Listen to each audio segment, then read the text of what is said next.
Excellent. Now, time to meet the last of our three ladies who are embarking on a personal journey of discovery to change their whole lives. With the help of our expert, they were hoping to make a very big difference to women's perceptions of themselves over the next few weeks. You remember we did a survey a few weeks ago as to how we all perceive ourselves, but we want to change all that. Be kinder to ourselves, let's call it that.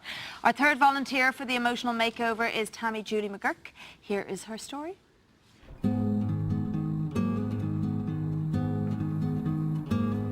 My name is Tammy McGurk, and I've been living in this house in Ballynalack in County Westmeath for almost 5 years. It's been a bit tough the last couple of years. Just as I was getting made redundant, I found out that my sister had cancer. It just shifted my whole life, and I just found that I didn't feel the same, anymore. I felt a little bit scared about things in the future, whereas before the future had never really worried me. I always was confident that everything will work out. I stayed with her for 2 weeks. The last night that I was about to leave, it was pretty horrendous actually. She took a turn for the worst, and they had to take her back into hospital. When it came time for me to leave, we both looked at each other and we just knew that this was going to be it, And that was really hard for me because I knew that I was going to get on a plane and I wasn't going to see her again. So to me, it was like my final goodbye. When I got back here to Ireland after that trip, I knew she was going to go, but at the same time, you still have hope, you still hope something's going to come right or something's going to happen, but it didn't.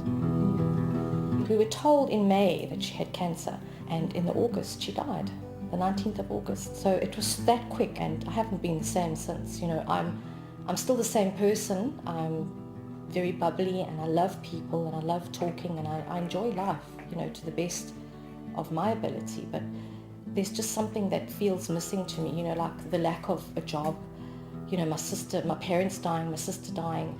I still have her name in my mobile, Bev, I just can't delete the phone, the number. Since then, I just don't feel the same. I mean, I have a wonderful husband, I have a beautiful home, I have a lovely life, but I feel guilty for the way I'm feeling because I shouldn't be feeling this way. So that's basically it in a nutshell.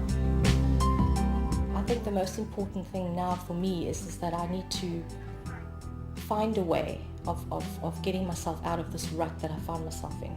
But I just don't know where to start, and I probably need help in that direction. Okay.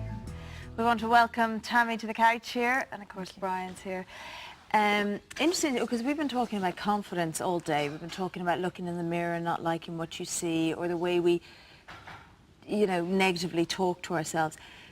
A lot of your thinking is stemming, sort of kicks off from the grief of your sister. A lot of the confidence kicking that you've been getting. Yes, I think so. I think it's got a lot to do with that. It was like when she died, I felt a big shift in my life. Something happened to me, and I couldn't quite put my finger on it or relate to why I was feeling the way I was feeling. So yes. It's like life, you said that you suddenly became very scared of the future. It's just like, sometimes I think when those things happen, it's like you just wake up from a dream and suddenly life becomes real and raw and scary, and scary things are possible. Yes, exactly. I just want to read out your letter. This is what struck us from your letter. We've just taken a few extracts.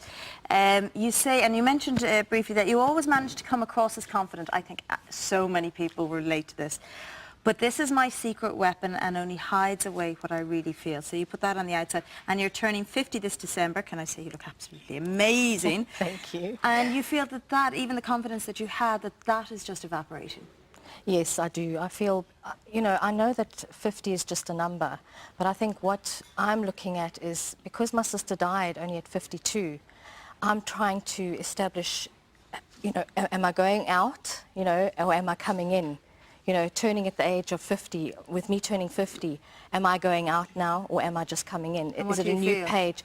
Well, at the moment, I'm scared of the future. I'm scared of what might happen to me. You feel you're going out? Yes, I do. And is that stopping you on a day-to-day basis doing things? Is that actually So as opposed to going, right, I need to do everything now, is it stopping you doing anything nearly?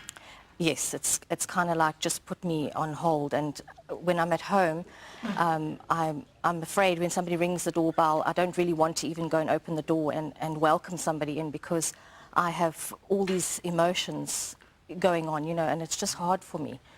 I just find it very, very hard Why, at what the do you think moment. will happen?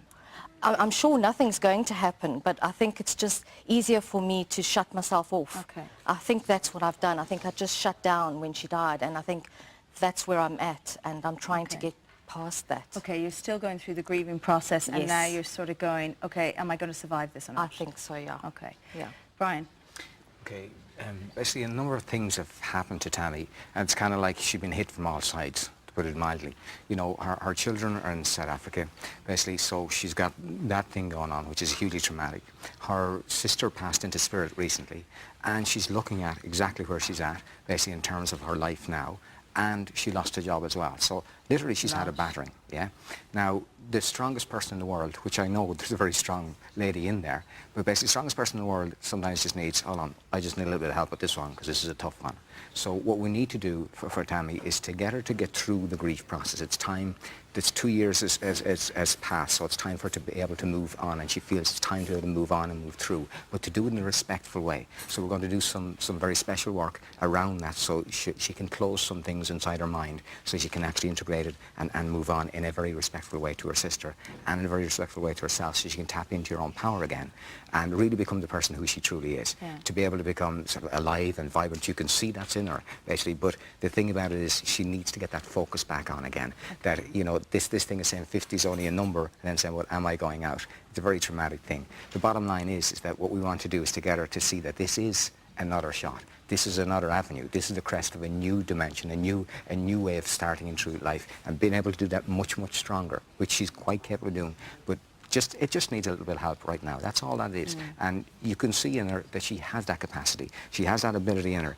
You know, I know from having looked at her video, her personality is ready. It's ready literally to drive through and to get through this. But it's just like us all. Sometimes we just need, hold on, I just need a little bit of nudge in this one because I'm a bit confused. Yes. That's it, you're just putting your hands out going... Yeah. Well, that's it exactly. When I saw the show and I saw the emotional makeover, I was sitting watching the show and I just thought, wow, you know, I'm just going to go and type that email. And I just did. And I just did it without even thinking, because I know inside, you know, I knew inside what I'm really feeling. And I just thought, I never thought I'd get a call, and I did. And I'm very grateful for the opportunity. Excellent. To go forward. This is the first day. Yes. And it'll go on from this. Brian, thank you so much for coming in today and helping everybody. We were laughing with Brian saying it's like speed dating. He's been meeting 3 people, lots of different women today, and we'll be moving on with this, and hopefully we'll be helping you all, or Brian will be helping you all a lot later. Okay, if you at home want any information on our emotional makeover, it's on the website, rt.ie/the afternoon show, as always, and Airtel page 365. Thank you both. Maura. Thanks, Shayna. Well done. Of course, we have loads of comments coming in on all the girls we're speaking to today on our emotional makeovers. Maria Ivans-Harper, she said she saw Elaine's story. She said she feels the same. Elaine is beautiful. I have 2 young kids and she feels unsociable and stuck at home. And of course, we spoke to Louise earlier on today, and Sharon Maguire got in touch with us. She said she can identify with that lady Louise so much. Every single time I get ready to go somewhere, I dread it. She's really pretty. She looks lovely today. Yeah. Well, she does, doesn't she? They look great, but it's great that there are people out there that are relating, that everyone can actually gain from this. But I think a lot of people relate to you as well, because I think grief does knock your confidence. Absolutely. Okay, competition time. Oh. Your questions to him. So you stick around for the show and go off and have a cup of tea and relax and enjoy the rest of the show. Maura. Yes, I'm looking forward to interrogating you later. She will actually. Yes, yeah. All about Strictly and all the rest. Now, last week we met 3 women who want to undertake an afternoon show emotional makeover. They all have various issues they would like to get past, but one problem Tammy McGurk is dealing with, and one that a lot of people find even more difficult as Christmas approaches, is grief. So let's see how she got on with the first session with our therapist, Brian Colbert.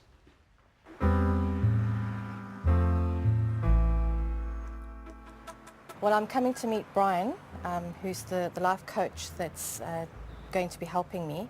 I'm actually not 100% sure about what's going to happen. I'm hoping that we're going to get a little bit deeper to the issues that that I'm actually having and the reason why I contacted the show. Over the next 2 or so hours, yeah, what we want to do is we want to work on where you are and to get you to those things that you've been talking about, okay? What's important though is what is it that you want from this?